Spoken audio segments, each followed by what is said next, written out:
The agenda shutter. नमस्कार। तारीख है 15 दिसंबर 2025 और यूपीएससी 2026 की तैयारी के लिहाज से आज का दिन काफ़ी गहमा गहमी भरा है।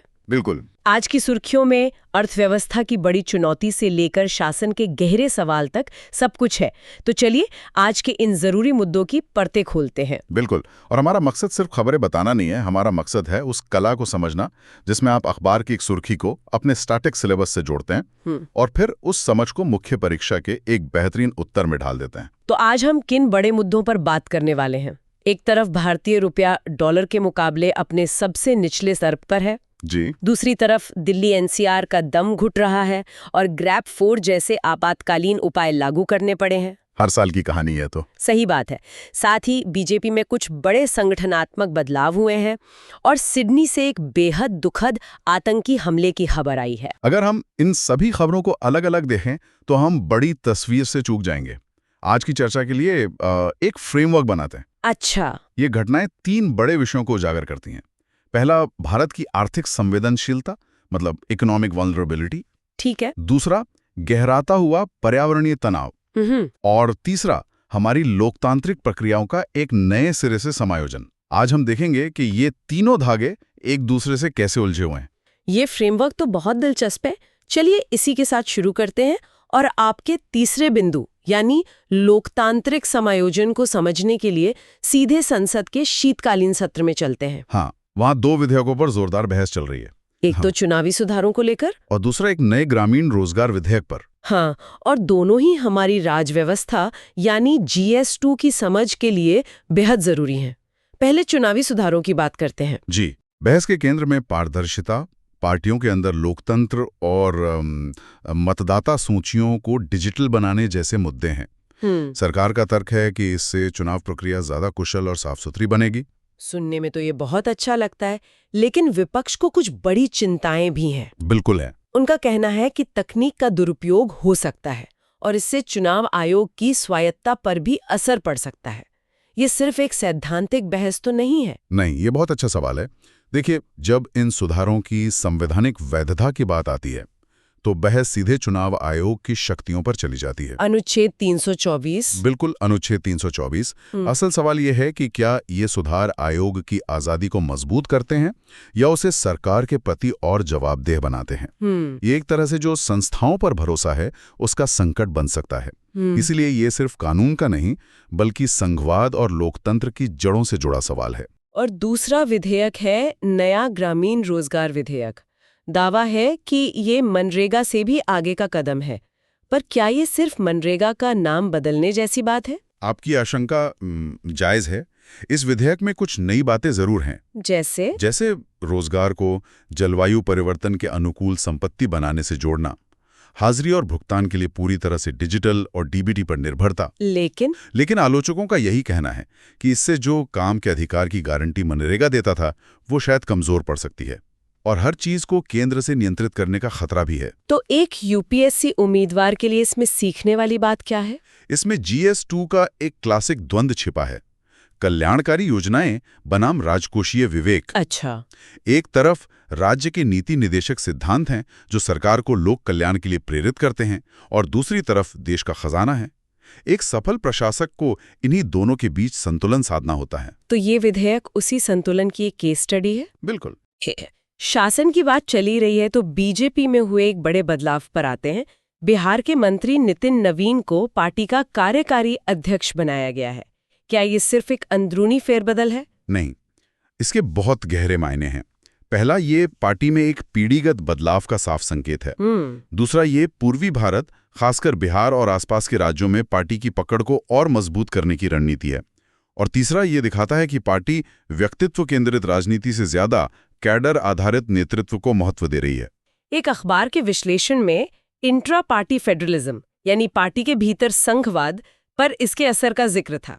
ये थोड़ा भारी शब्द लगता है। आसान भाषा में इसका मतलब है पार्टी के केंद्रीय नेतृत्व और उसकी राज्य इकाइयों के बीच शक्ति का संतुलन। अच्छा, मतलब सारे फैसले दिल्ली में होंगे या राज्यों को भी आजादी होगी? सही पकड़ा आपने। यह नियुक्ति इसी बहस का एक दिलचस्प मोड़ है। यह दिखाता है कि पार्टियों के अंदर भी केंद्रीकरण और विकेंद्रीकरण की वही खींचतान चलती है जो केंद्र और राज्यों के बीच चलती है। तो जहां एक तरफ पार्टी के भीतर नई रणनीतियां बन रही हैं, वहीं दूसरी तरफ भारत की वैश्विक भूमिका को भी एक नई दिशा दी जा रही है। प्रधानमंत्री आज से 3 देशों के दौरे पर जा रहे हैं। जी, जॉर्डन, इथियोपिया और ओमान। यह दौरा भारत की लुक वेस्ट नीति का एक अहम हिस्सा है। इसके मुख्य लक्ष्य क्या है? इसके 3 मुख्य लक्ष्य हैं। पश्चिम एशिया और अफ्रीका में अपने रणनीतिक साझेदारों के साथ रिश्ते मजबूत करना, ऊर्जा सुरक्षा सुनिश्चित करना और वहां बसे विशाल भारतीय प्रवासी समुदाय के साथ जुड़ाव बढ़ाना। चलिए अब आपके बताए फ्रेमवर्क के पहले बिंदु पर आते हैं, आर्थिक संवेदनशीलता। आज रुपए की जो हालत है वो इसका सबसे बड़ा सबूत है। बिल्कुल। डॉलर के मुकाबले रुपया 90.75 के ऐतिहासिक निचले स्तर पर आ गया है। यह गिरावट इतनी ज्यादा क्यों है? इसके पीछे एक वैश्विक और 2 घरेलू कारण हैं। वैश्विक कारण है अमेरिकी डॉलर की लगातार बढ़ती मजबूती। और ये सिर्फ सामान्य बाजार का उतार चढ़ाव नहीं है। इसे हमें पिछले हफ्ते अमेरिकी फेडरल रिजर्व के उस बयान से जुड़कर देखना होगा जिसमें उन्होंने ब्याज दरें बढ़ाने के संकेत दिए हैं। तो निवेशक पैसा निकाल रहे हैं। हाँ, इससे निवेशकों के लिए भारत जैसे उभरते बाजारों से पैसा निकालकर अमेरिका में लगाना ज्यादा आकर्षक हो गया है। और घरेलू कारण? पहला है विदेशी पोर्टफोलियो निवेशकों यानी FPIs का भारतीय बाजारों से लगातार पैसा निकालना, और दूसरा कच्चे तेल की बढ़ती कीमतें जिसके लिए हमें डॉलर में भुगतान करना पड़ता है। इस गिरावट का आम आदमी की जेब पर क्या असर पड़ेगा? असर सीधा और गहरा होगा। पेट्रोल डीजल महंगा होगा, विदेश में पढ़ना घूमना महंगा होगा और मोबाइल फोन से लेकर कई इलेक्ट्रॉनिक सामान तक महंगे हो जाएंगे। इसे ही आयातित मुद्रास्फीति कहते हैं। और अर्थव्यवस्था पर? अर्थव्यवस्था के स्तर पर ये हमारे चालू खाता घाटे यानी CAD पर दबाव बढ़ाएगा। ऐसी स्थिति में RBI क्या कर सकता है? आपने एक शब्द इस्तेमाल किया था, मैनेज्ड फ्लोट। इसका क्या मतलब है? बहुत अच्छा सवाल। मैनेज्ड फ्लोट का मतलब है कि RBI रुपए की कीमत को बाजार पर छोड़ देता है, लेकिन अगर उतार चढ़ाव बहुत ज्यादा हो तो वो हस्तक्षेप करता है। कैसे? अपने विदेशी मुद्रा भंडार से डॉलर बेचकर या खरीदकर। RBI का लक्ष्य रुपए को किसी एक स्तर पर बचाना नहीं, बल्कि बाजार में घबराहट को रोकना है। प्रीलिम्स के लिए ये कॉन्सेप्ट बहुत जरूरी है। अर्थव्यवस्था से जुड़ी एक और बड़ी खबर बीमा क्षेत्र से है। सरकार बीमा क्षेत्र में FDI की सीमा बढ़ाने के लिए एक नया विधेयक लाने पर विचार कर रही है। जी, ये सुनने में तो आर्थिक सुधार जैसा लगता है, लेकिन क्या विदेशी कंपनियों को इतना नियंत्रण देना जोखिम भरा नहीं है? आपने बिल्कुल सही दुविधा की ओर इशारा किया है। सरकार का तर्क है कि ज्यादा FDI आने से देश में बीमा की पहुंच बढ़ेगी और अर्थव्यवस्था को लंबी अवधि के लिए पूंजी मिलेगी। लेकिन इसके साथ जोखिम भी तो है। 2 बड़े जोखिम हैं। पहला, क्या हमारा नियामक IRDAI इतना मजबूत है कि वो इन विशाल विदेशी कंपनियों को नियंत्रित कर सके? और दूसरा, कहीं इससे हमारी घरेलू बीमा कंपनियों का नुकसान तो नहीं होगा? विकास और नियंत्रण के बीच संतुलन। बिल्कुल। अब अंतर्राष्ट्रीय खबरों की ओर रुख करते हैं और सिडनी से आई एक दुखद खबर से शुरू करते हैं। बॉन्डी बीच पर एक हमला हुआ है। जी, ये एक बेहद गंभीर और चिंताजनक घटना है। हनुका के यहूदी त्योहार के दौरान हुए इस हमले में 16 लोगों की मौत हुई है। और इसे एक लक्षित हमला माना जा रहा है। हाँ, एक लक्षित यहूदी विरोधी हमला। इस घटना ने सिर्फ ऑस्ट्रेलिया ही नहीं बल्कि पूरी दुनिया को स्तब्ध कर दिया है। इस एक घटना के वैश्विक प्रभाव क्या हो सकते हैं? ये घटना 2 बड़े वैश्विक रुझानों की ओर इशारा करती है। पहला, दुनिया भर में आस्था आधारित हिंसा में वृद्धि, और दूसरा, लोन वुल्फ हमलों का बढ़ता खतरा। मतलब जब कोई एक व्यक्ति हमला करता है। हाँ, बिना किसी बड़े संगठन के, सिर्फ कट्टरपंथी विचारधारा से प्रेरित होकर। यह लोकतांत्रिक देशों के लिए सबसे बड़ी चुनौती है। चुनौती क्यों? क्योंकि यह एक बहुत ही मुश्किल सवाल खड़ा करता है। क्या? कि एक देश अपने नागरिकों की स्वतंत्रता का सम्मान करते हुए ऐसे हमलों से कैसे निपट सकता है। ये GS2 के लिए एक बहुत ही प्रासंगिक प्रश्न है। बिल्कुल, और इसीलिए भारत ने इस हमले की निंदा करते हुए आतंकवाद पर शून्य सहिष्णुता की अपनी नीति को दोहराया है। चलिए, अब आपके बताए फ्रेमवर्क के दूसरे बिंदु पर आते हैं, पर्यावरणीय तनाव। दिल्ली NCR में प्रदूषण की स्थिति एक बार फिर भयावह हो गई है। एयर क्वालिटी इंडेक्स 460 के पार है और ग्रैप 4 लागू कर दिया गया है। ये हर साल की कहानी क्यों बन जाती है? ये सिर्फ प्रदूषण का संकट नहीं है, ये एक क्रॉनिक गवर्नेंस फेलियर है, शासन की एक पुरानी विफलता। कारण तो हम सब जानते हैं। हाँ, पराली जलाना, वाहनों से उत्सर्जन, मौसम। लेकिन असली कारण है केंद्र और राज्य सरकारों के बीच समन्वय और राजनीतिक इच्छा शक्ति की भारी कमी। आपने GRAP 4 का जिक्र किया, सरल शब्दों में ये क्या है? GRAP का मतलब है ग्रेडेड रिस्पॉन्स एक्शन प्लान। ये एक आपातकालीन उपाय है। स्टेज 4 सबसे गंभीर स्थिति है। इसमें क्या होता है? इसके तहत दिल्ली में ट्रकों के प्रवेश पर रोक, सभी निर्माण कार्यों पर प्रतिबंध और स्कूलों को ऑनलाइन करने जैसे सख्त कदम उठाए जाते हैं। मतलब ये बीमारी का इलाज नहीं, मरीज को ICU में भर्ती करने जैसा है। ये शहरीकरण और स्थिरता जैसे विषय पर एक बेहतरीन निबंध का आधार बन सकता है। जरूर बन सकता है। पर्यावरण से जुड़ी एक और खबर मानसून वन रिपोर्ट के बारे में है। ये क्या है? ये एक महत्वपूर्ण रिपोर्ट है जो बताती है कि भारत के वे जंगल जो मानसून पर निर्भर हैं, वे तेजी से खत्म हो रहे हैं। वनों की कटाई का सीधा असर बारिश के पैटर्न पर पड़ रहा है। और विज्ञान के क्षेत्र से एक सकारात्मक खबर है। एम्स दिल्ली में एक स्वदेशी ब्रेन स्टेंट का क्लिनिकल ट्रायल शुरू हुआ है। हाँ, ये आत्मनिर्भर भारत का एक बेहतरीन उदाहरण है।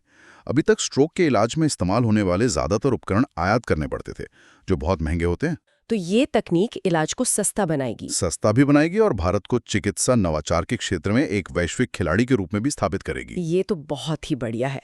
अब एक ऐसे विषय पर आते हैं जो अक्सर UPSC की तैयारी में नजरअंदाज कर दिया जाता है, खेल और संस्कृति।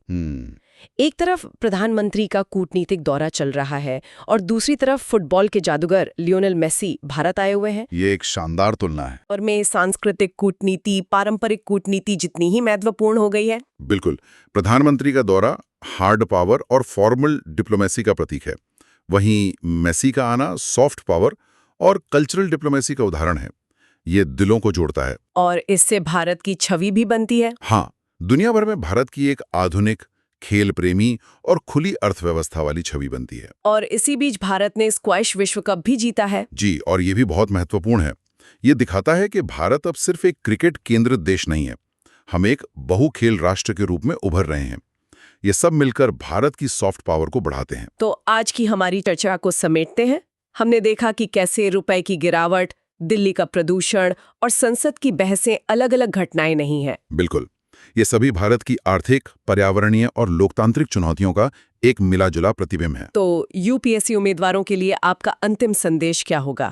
संदेश यही है, करंट अफेयर्स को केवल तथ्यों के संग्रह के रूप में ना देखें।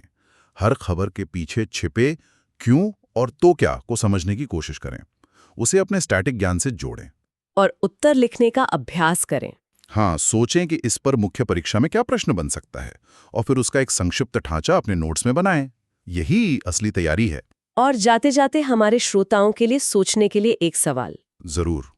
आज की घटनाओं के संदर्भ में एक लचीली, संघीय और भविष्योन्मुखी यानी एक flexible, federal and future ready शासन प्रणाली का वास्तविक अर्थ क्या है और इसे हासिल करने में हमारे सामने सबसे बड़ी संस्थागत बाधाएं क्या हैं, इस पर विचार कीजिएगा।